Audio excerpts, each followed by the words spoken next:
Hi everyone, thank you for joining us for another filmmaker Q&A. We have the filmmaker behind the film Roadkill here, Aliza. I'm going to hand you over to her now and she's going to talk a little bit more about the film she worked on and where she currently is. Okay, so welcome Aliza, thank you for joining us. Yes, thanks for having me. So my name is Aliza Brugger, and I am a screenwriter, director, producer. I'm originally from Nebraska in the United States, and I'm currently kind of floating between New York and Los Angeles. Thank you. Well, firstly, thank you for sharing your film with us. We really enjoyed it. We think it's a really great film, and we're honoured to be able to screen it as part of this festival. It would be great to hear more about the idea for the film, how you decided to write this film, and why it was a story that you wanted to tell. Sure. So on a very kind of plot level, the reason I made this film is because I was always curious about what happened to dead animals that get hit by a car. They're on the side of the road and then they disappear. So somebody obviously takes care of them. So I researched it, and there's actually a specific job for people who remove roadkill. And I thought about kind of how that must be such a lonely, sad job, and kind of how lonely that would be. So I wanted to personify that loneliness, and that's how I came up with Tillie. In terms of what actually happens in this story, a lot of it is based on my experience of being queer in a rural area. When I was a girl, I didn't see, whenever I saw queer characters on TV, they were usually in the city, and they were in these really open places and lived kind of glamorous lives, and I didn't see myself represented even when there were queer characters. And so I wanted to tell a story that kind of talked about rural queerness, and that's how this came to be. Thank you. And the two main characters, Tillie and Wanda, how did you create them, and how did you find the right actors to play them? I started when I was developing them, especially Tillie. I kind of did a lot of my own self-reflection on what my experience was growing up in a rural area as a queer person. But a lot of it was actually, I read this article by Z. Francis called, or it's more of an essay called "The American Archetype of Rural Queerness," and it talks about this author Willa Cather, who is a queer author from, I think she wrote like in the 20s, or her stories takes place in the 1920s. But she was queer, and she was from Nebraska, and it was something that was really cool for me because I always saw my ruralness and my queerness as two separate things that couldn't exist. But while doing research on this film, I kind of saw that those two things not only worked together, but kind of complemented each other and even elevated one another.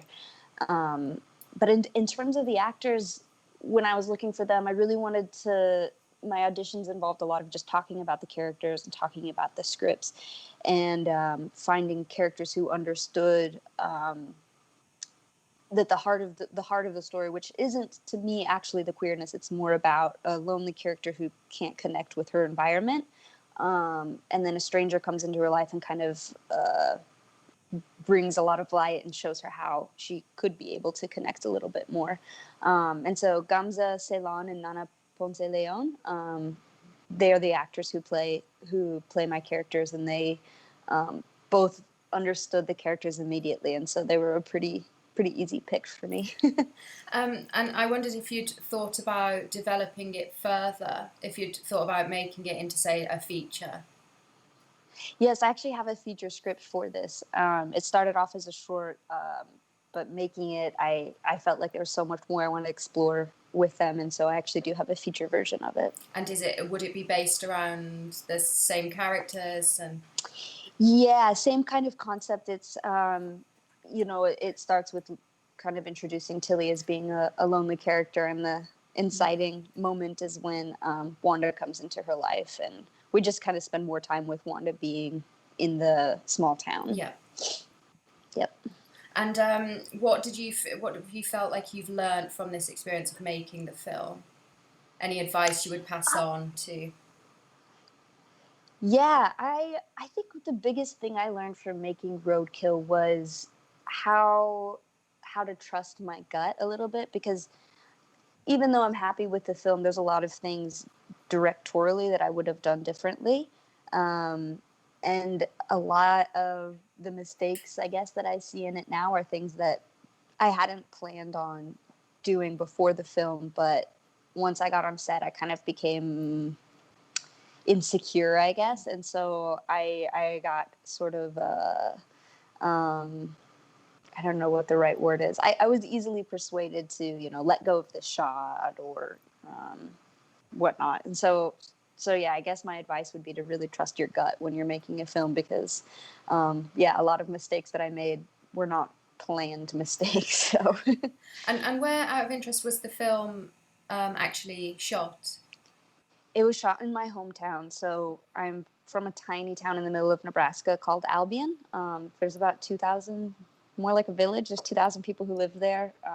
And so a lot of the background actors that you see, they are my old teachers and former coaches and my mom's friends, and my parents are in it. So it was cool. It was a cool thing to come back to the community that I was kind of talking about to actually make the film. And have you screened the film there? No, I haven't yet. No, people are always asking me about it, but not yet. One day. One day. Yeah. Cool. What do you think is still lacking with queer representation in film? Is there anything in particular that you think we're still missing? Yeah, I feel that a lot of times queer characters, this is changing, but a lot of times queer characters are either villains or, perfect heroes. And I think sometimes they're not just shown as real people whose, the sexuality always defines the character. And to me, that's not necessarily a good thing, because most queer women, at least that I talk to, their queerness is a part of them. It doesn't define us. And so I feel like sometimes queer characters only exist when it's about their queerness. I feel like there's shows that don't do that, Transparent and Euphoria. I think that they're really good about not doing that, but I still see it a lot. And yeah, in the rural area, I mean, that's just personal to me, but I do feel like I would love to see queerness not as just something that exists in the open-minded, cities. So That's good. Okay, are you working on anything else at the moment? I know obviously we're in difficult times. yeah, it's caused there to be a lot of, I've done a lot of writing. But yeah, so I just finished a TV pilot that I'm hoping to shoot, and once the world gets back to normal, hopefully. I'm working on a couple of feature films as well. One is about a group of some sisters who return to their family farm after their mom dies, so more farm stuff. Another one is about a dystopian world where they practice human sacrifice, and the protagonist is the character who is chosen to be the sacrifice. And then I live in this kind of right now complex where there's a bunch of kids running around, and so I'm making a short documentary about these kids and their experience with COVID. So kind of trying to do as much as I can, but yeah, it's tough in quarantine. It is. What characters are you interested in writing? Is there someone you lean towards when you write? I often write about characters who are kind of pushovers or kind of operate on their fear, and then or operate on the pressure from people around them, and then they grow throughout the story. That seems to be the pattern that no matter what the character is or where they are or what time period they live in, that seems to be my current obsession with characters. So yeah. What kind of crew did you work with on this film? Because it's got when we were watching it, it's got a real professional feel to it. Like it feels like a very professional kind of indie American film. Like it's Oh. yeah, it's really impressive. So I wondered what kind of crew you had involved to shoot this. hmm well, first of all, thank you. That's always good to hear.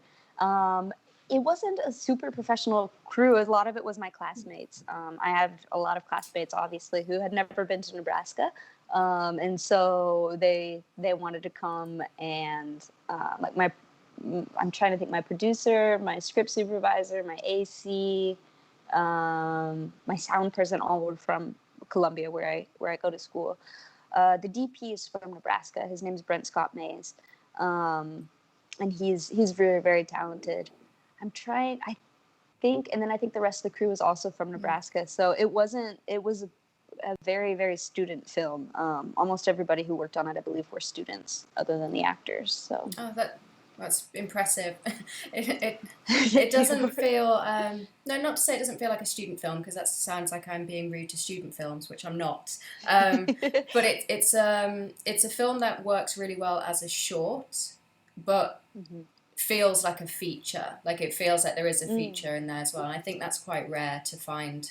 Usually films belong in either one or the other. So it's exciting that you're developing it. We look forward to seeing it. Thank you. Thank you. My last question, I guess, is if you have any queer filmmakers or queer characters that you felt you identified with growing up. Oh, yeah.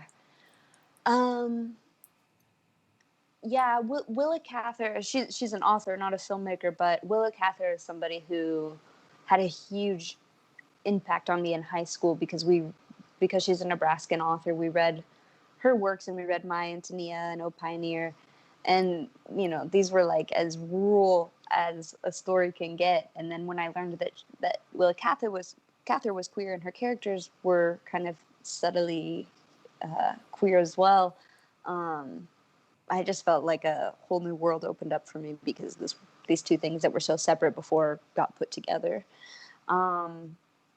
There's also, I guess, for a queer character, not when I was growing up, this is pretty recent, but Kelly Reichardt's film Certain Women. There's a queer character in there who, she doesn't have a name. I think she's just called the Rancher.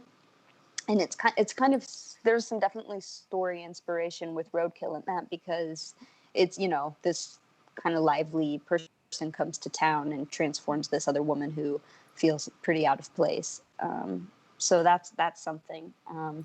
When I was writing Roadkill, I was listening to a lot of Chabela Vargas, because she was this really cool queer woman, and I think she's somebody whose queerness is so a part of her, but doesn't define her necessarily or her work in a way that is I don't know. It's really authentic to me, and so she's another one who I very much admire.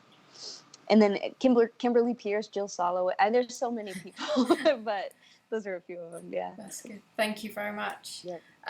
Yeah. So that's the end of my questions. So I will let you get on with your day. Thank you for joining us so early, and also thank you for sharing the film with us. Oh, thank you. Thank you to everyone who's just watched this as well. We do recommend you watch the film beforehand, but the film is available until end of day on Sunday, so make sure you watch it. It's called Roadkill, and it's on our website. Thank you very much. Bye. And Aliza, thank you.